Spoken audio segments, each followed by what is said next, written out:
부산의 어느 목사님이 특별 새벽 기도회에서 이런 간증을 전하셨습니다. 저는 부유한 아버지와 두 번째 부인이었던 어머니 사이에서 막내로 태어났습니다. 그 시절 저희 마을에는 자동차가 단 한 대도 없었습니다. 그런데 제 아버지만 자동차를 가지고 있었어요. 방앗간과 넓은 토지도 소유하셨고 남부러울 것 없는 삶이었죠. 그런데 제가 4살 되던 해에 아버지가 갑작스럽게 세상을 떠나셨습니다. 유언으로 유산을 가족에게 나눠주라고 하셨지만 우린 결국 아무것도 받지 못한 채 삶의 바닥으로 떨어졌습니다. 어머니는 어린 4남매를 데리고 갈 곳이 없어 먼 친척이 내어준 허름한 창고를 고쳐 집 삼아 살아야 했습니다. 매일 산에 올라 나무를 해팔고 남의 집 일을 하며 그저 오늘 한 끼라도 먹을 수 있길 바라는 하루하루였죠. 그러던 어느 날 학교에 가기 전 거울을 보다가 스스로를 마주하는 게 너무도 괴로웠습니다. 나도 결국 형, 누나처럼 공장에 나가야 하나. 절망 속에서 처음으로 교회라는 곳에 발을 들이게 되었습니다. 하지만 교회 첫날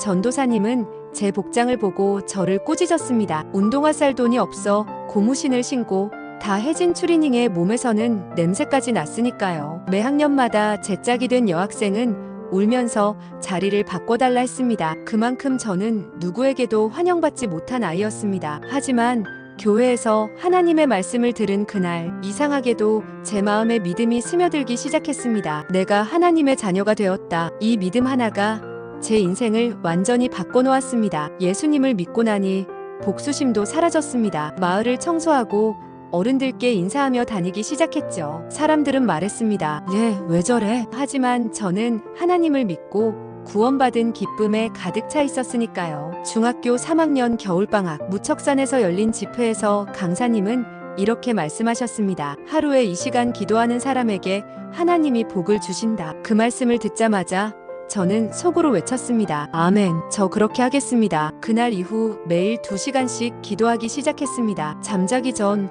새벽 기도 가게 해달라고 기도했는데 꿈에서 흰옷 입은 분이 저를 깨우는 장면을 4번이나 보았습니다. 그때부터 제 눈에는 눈물이 멈추질 않았습니다. 아무도 나를 위로해준 적 없었지만 하나님은 매일 저를 깨우시고 자녀 삼아주시고 제 이름을 불러주셨습니다. 처음엔 기도도 서툴렀습니다. 온 힘을 다해 기도해도 5분밖에 안 됐고 교회를 위해 기도해도 10분이면 끝났습니다. 그래서 성경을 읽기 시작했죠. 그랬더니 졸업할 때까지 성경을 100번 읽게 되었습니다. 믿지 않던 어머니는 욕을 하셨고 형은 제가 교회 간다고 이불에 된장을 부으며 화를 냈지만 저는 포기하지 않았습니다. 어머니를 업고 교회에 가며 단 한 번이라도 그분이 예배를 드리길 기도했습니다. 결국 저는 목사가 되기로 결단하고 신학교에 시험을 봤습니다. 하지만 등록금이 없었습니다. 교회에 가서 이렇게 기도했죠. 일을 행하시고 만드시고 성취하시는 여호와여, 등록금을 주실 줄 믿습니다. 전도사님은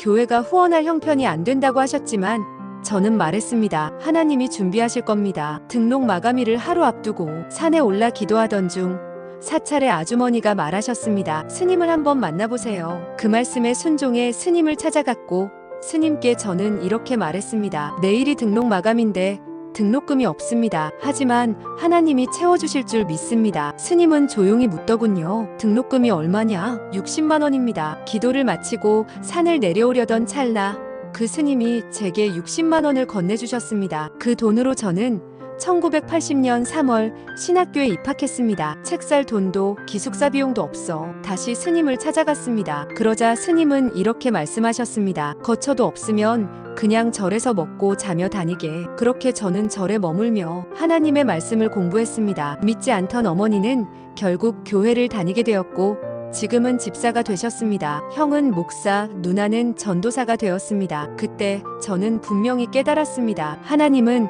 마르지 않는 강처럼 정의를 흐르게 하시는 분이라는 걸요. 좋아요, 구독 부탁드립니다.